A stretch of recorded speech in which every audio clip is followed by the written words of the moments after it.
അപ്പോൾ I am Kadhalan പിന്നെ അതേപോലെ തന്നെ പണി മലയാള ചിത്രം എന്നീ ഒഫീഷ്യലായിട്ടുള്ള OTT അപ്ഡേറ്റ് ഇന്ന് വന്നിട്ടുണ്ട്. അതിനെക്കുറിച്ചാണ് ഈ ഒരു വീഡിയോ ഭാഗത്ത് പറയാനായിട്ട് പോകുന്നത്. അപ്പോൾ നമുക്ക് ഡയറക്റ്റ് വീഡിയോ ആയിട്ട് പോവാം. ഫസ്റ്റ് അപ്ഡേറ്റ് എന്ന് പറയുമ്പോൾ ഐ ആം കാതലൻ മലയാള ചിത്രമാണ്. ഒരു ഹാക്കർ സൈബർ ഡ്രാമ കഥ ബേസ് ചെയ്ത് പറയുന്ന ഈ ഒരു ചിത്രമാണ് ഐ ആം കാതലൻ. നസ്ലിനാണ് ഈ പ്രധാന വേഷത്തിൽ എത്തുന്ന ഈ ചിത്രത്തിൽ. ചിത്രം മനോരമ മാക്സ് വരെ ജനുവരി 17-ാം തീയതി OTT വരുമെന്ന് ഒഫീഷ്യലായിട്ട് മനോരമ മാക്സ് പുറത്തു വിട്ടിട്ടുണ്ട്.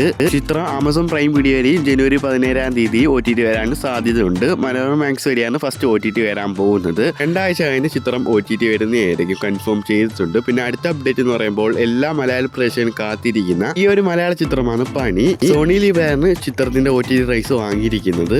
ഈ ഒരു പണി എന്ന ആക്ഷൻ ത്രില്ലർ മലയാള ചിത്രം OTT വരാൻ പോകുന്നത് അടുത്ത ആഴ്ച സോണി ലീവ് വരെ ജനുവരി 16-ാം തീയതി ഈ ചിത്രം ഒഫീഷ്യലായിട്ട് OTT വരുമെന്ന് കൺഫേം ചെയ്തിട്ടുണ്ട്. സോണി ലീവിന്റെ ഭാഗത്ത് വൈകിട്ട് ഒഫീഷ്യൽ അപ്ഡേറ്റ് വന്നിട്ടുണ്ട്. ഇന്ന് വൈകിട്ടോടെ സോണി ലീവിന്റെ ഭാഗത്ത് തന്നെ അപ്ഡേറ്റ് വന്നിട്ടുണ്ട്. മലയാളം, ഹിന്ദി, തെലുങ്കു, തമിഴ്, കന്നഡ എന്നീ ഭാഷകളിലെയും ചിത്രം OTT വരുന്നുണ്ട് സോണി ലീവ് വഴി.